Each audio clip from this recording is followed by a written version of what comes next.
Hello, guys! Tudo bem, oitavo ano? Vamos à nossa aula de revisão dos capítulos 3 e 4, em que nós falamos sobre o Simple Past Tense e também sobre also, to, either, e também sobre o Simple Past Tense, mas sobre os irregular verbs, né? Como nós sabemos, nós temos verbos regulares e irregulares na língua inglesa também. Então, vamos lá. O nosso capítulo 3, vamos abrir aqui no nosso capítulo 3, na seguinte página.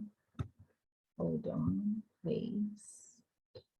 Na página 8, ok? Page 8, nosso capítulo 3, nós tivemos esse texto aqui falando sobre o que a sua caixa de e-mail fala sobre a sua personalidade. Então, what your email inbox says about your personality.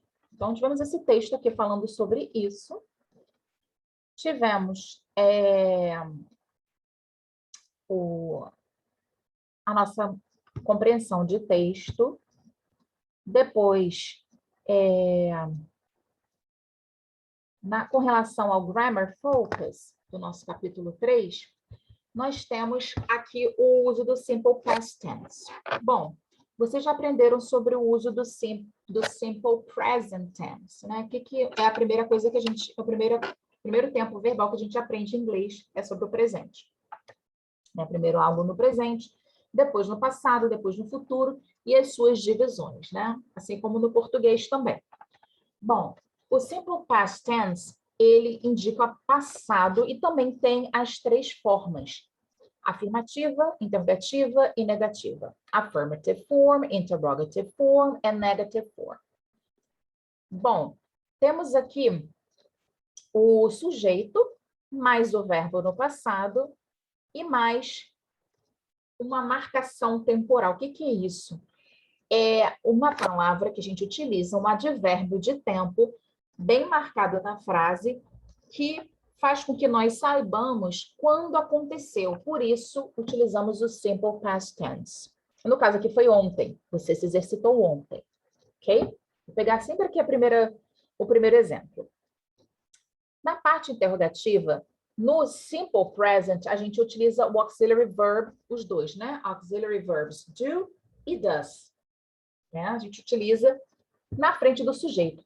No Simple Past Tense, a gente só vai ter o did, que é o passado do do e do does. Então, no passado, nós só temos um tipo, o que já facilita bastante. Então, ele vem antes do sujeito, depois vem o complemento da frase e também aqui a marcação temporal. No caso aqui, o nosso advérbio de tempo, que é o yesterday.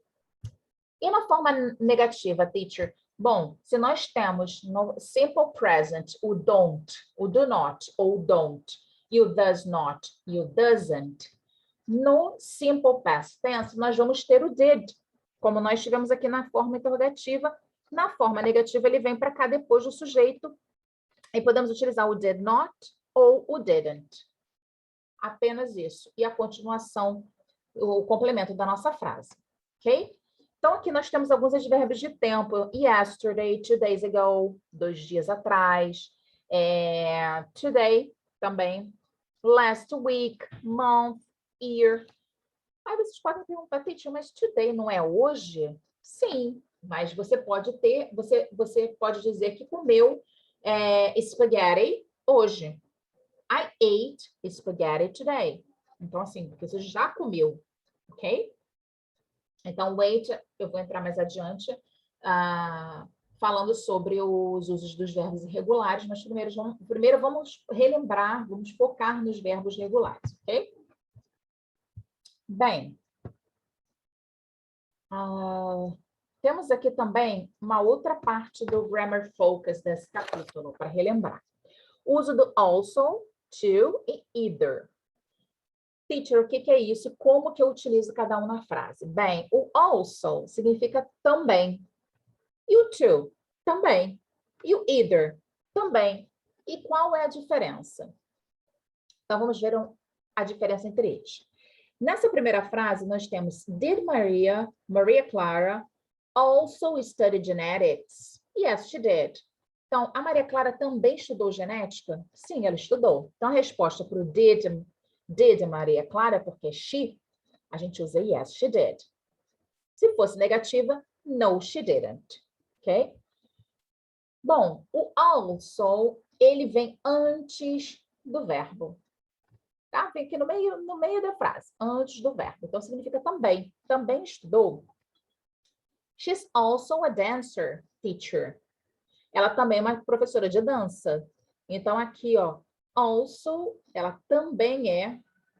Aqui, o also veio antes do adjetivo relacionado ao sujeito. Então, aqui, ó, esse dancer teacher é uma qualidade, é um adjetivo da pessoa she. Ok? She also studied arts. Então, ela também estudou artes. Vem aqui também antes do verbo, como eu falei antes. Agora, e se eu quiser falar she studied arts too? O to já vem ao final. Então, a gente pode usar tanto also quanto to. Apenas lembrando que o also não vem ao final e o to sim. Ok? E o either? O either, gente, é aquele que a gente utiliza quando a gente usa uma frase negativa. Quando a gente diz, por exemplo, I didn't study geography and my best friend didn't study either. Então, eu não estudei, estou falando do passado, negando, eu não estudei geografia e o meu melhor amigo também não estudou. Então, nesse caso, eu tenho que usar o either, porque aqui eu tenho uma negativa. Aqui afirmativa, aqui negativa. Ok? Só para a gente relembrar. Isso é bem tranquilo. Bom, já no capítulo 4 tivemos um outro texto muito interessante sobre a escritora, né, do livro The Princess Diaries, que é a Mia Cabot. Falamos sobre ele, me lembro muito bem. E aqui, deixa eu vir para cá. Nós vamos falar sobre o simple past tense, mas sobre os irregular verbs, tá? Então, antes eu falei para vocês sobre os regular verbs, agora eu vou falar sobre os irregular verbs. O que são os irregular verbs? São os verbos irregulares, tá? São os verbos que são alterados, que não tem aquela regra de colocar o ED, o IED, no final são aqueles que se modificam completamente. Vamos ver, por exemplo, aqui o uso do verbo to go. Na afirmativa, eu digo o seguinte: You went to the club yesterday. Então, você foi para o clube ontem. Então, o go, no passado, ele vira went. Ok? Aqui na interrogative form, eu vou usar o did, normalmente na frente, o auxiliary verb, in the past, no passado, e vou manter o verbo to go, no infinitivo aqui sem o to, tá? Então, did you go to the club yesterday? Vou manter o go aqui, por quê? Porque o did já está me indicando que foi passado, ok? Atenção, aqui não vira o went, só o did já basta para informar que a gente teve uma frase, uma pergunta no tempo passado, ok? E na negativa, nós vamos usar o didn't ou o did not ou o didn't go. Beleza. Aqui nós temos o verbo to go. Temos uma infinidade de verbos irregulares. Temos o verbo to eat, que é o verbo comer, que fica ate. Temos o verbo to see, que é ver, que fica saw. Então, eles mudam tanto na pronúncia quanto na grafia, quanto na forma que a gente escreve. Aqui, esses aqui, por exemplo, leave, fica left, o have fica had, o arrive não é um verbo irregular, como eu já havia falado para vocês, ele é um verbo regular, é só acrescentar o D. O come vira came, o see saw, o take took, o brush também não é irregular, é brushed. O have, de novo, o take já foi, o get up vira got up. Ok? Bom, deixa eu ver mais o que eu posso comentar com vocês sobre isso.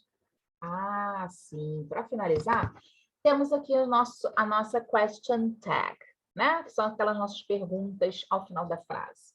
né? O nosso não é em português ou né. Temos aqui uma maneira de utilizá-la no simple past tense, que foi o verbo que estudamos nesse capítulo, e vamos ver. Aqui. Thomas saw a good film, ok? Está trocado aqui. Então, aqui eu estou dizendo que ele assistiu. Como que eu coloco, se aqui está afirmando, depois da vírgula, fazendo a nossa perguntinha, eu vou negar, né? Então, lembra que afirmando e depois negando, negando e depois afirmando, que não está aqui? Então, aqui eu usei o só, porque ele viu um bom filme. Então, aqui eu vou botar didn't he, porque é Thomas, e o didn't, porque eu estou negando uma frase que estava sendo afirmada antes. Então, como é passado, eu vou usar o didn't depois da vírgula. Agora, se eu tiver o didn't, se eu estiver negando aqui na primeira parte, eu vou afirmar aqui do outro lado depois da vírgula. Então, Thomas didn't see a good film. Did he? Aqui eu vou usar o did, porque eu usei o didn't antes, entendido? Então, aqui, quando eu estiver afirmando, eu vou usar o didn't para negar, no simple past tense, no passado simples. E quando eu tiver o didn't, eu vou usar o did. Aí já vai ficar mais fácil para vocês identificarem que é o did. Mas não tem mistério. Verificou que o verbo está sendo usado no passado? Afirmativo, aqui vai ser o didn't para negar. Ok? So, guys, that's it. Okay? So, see you next video. And bye-bye.